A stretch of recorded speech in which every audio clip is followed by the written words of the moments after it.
So if I asked you, what impact has these practices had on your life? The movement practice. Well, I should mention that the movements, the Gurdjieff dances, are part of a broader path, which is called the fourth way, which Gurdjieff kind of, I wouldn't say invented, it's not accurate. He more integrated a lot of old knowledge and a little bit of new knowledge into what is called the fourth way. And he wasn't the only one. There are other people who developed the fourth way. And the fourth way, you could say, is a part of the Sufi path, or at least it's a sister path. It is very, very much related to the Sufi path. So this is part of a very broad spectrum of practices. There are meditations of the fourth way. There are movements of the fourth way. There are exercises. There are readings and texts. There are ideas that you work with that are, that there are ways of handling a meeting that are of the fourth way. So I've been deeply into all that. And Carol knows all this. Carol comes, this is another reason I chose Carol, because she doesn't just teach the movements, she teaches them out of the fourth way and out of the Sufi path, which her teacher comes from, and her teacher's teachers, etc.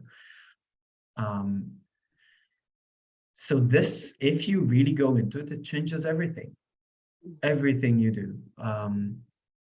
I would say maybe one of the biggest things for me was the way it makes me, the way I relate to people is different. I'm much more forgiving, immensely so. I'm a lot less annoyed by people. Like if I look at it on a daily basis, I'm almost never angry at people.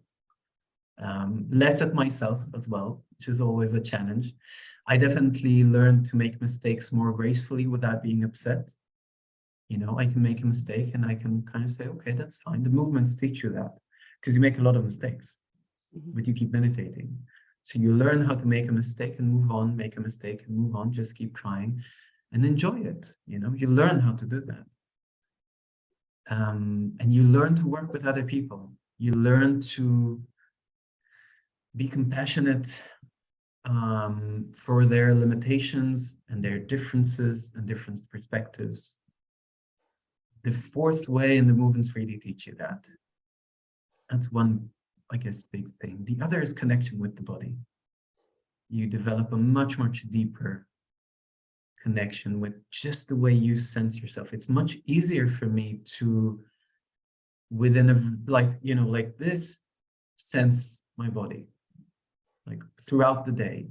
It's very difficult to maintain for more than a few minutes, right? But I can do that for a while I'm in my everyday life, to sense my body and relax it. So movements teach that as well, if you make the effort to learn it. I guess that's the main changes. Yeah, but there are numerous ones. If you go down this path, it's as deep as Buddhism, it's as deep as, Christianity, or any deep path you can go, or Tantra, or, anything. If you go down the path, you will keep learning. Absolutely, and the impacts you've described are absolutely fundamental to how we perceive ourselves, perceive life around us. So it's clearly they're working very deeply on that level. Yeah, I will say another thing, that the unique thing about the fourth way, because if you look at older ways, for example, Buddhism was not designed for people who live a regular life. It was not meant for that. We've tried to kind of adapt sitting meditation to people who do that for 15 minutes a day. It was meant for people who do it for hours and hours a day, for years, and they're in a monastery somewhere. And it's a lot quieter there. And we've tried to adapt it, but the fourth way was specifically conducted for people in the industrialized New Age West. It was developed in the 1900s, right? And in the middle of the 1900s, and it keeps being developed now, was meant for people who live a regular life with responsibility, with a job, with money concerns, with relationships, with, all the complexities of life. So that's, for me, that was One of the reasons I was so attracted to the fourth way, because I felt, okay, so now someone is giving me tools I can use every day. I don't need to go to a retreat to meditate. I can employ every tool I learned in the fourth way to my everyday life. So in that sense, it is very, very grounded, and I would say pragmatic, as is Carol, by the way. She's a very pragmatic person. Both me and her, we believe it needs to work. If it doesn't work, you change it. You know, like, respect tradition, but if it doesn't work, you need something else. Yeah, it feels very, very practical and very applicable to outside of a workshop, which of course is so important for people. Yeah. You can come out and do something with it in daily life, and it's not something that lives in a lovely week and you had a retreat somewhere, but something that you can actually use in daily life as you move forward, you know. Yeah, exactly. Yeah.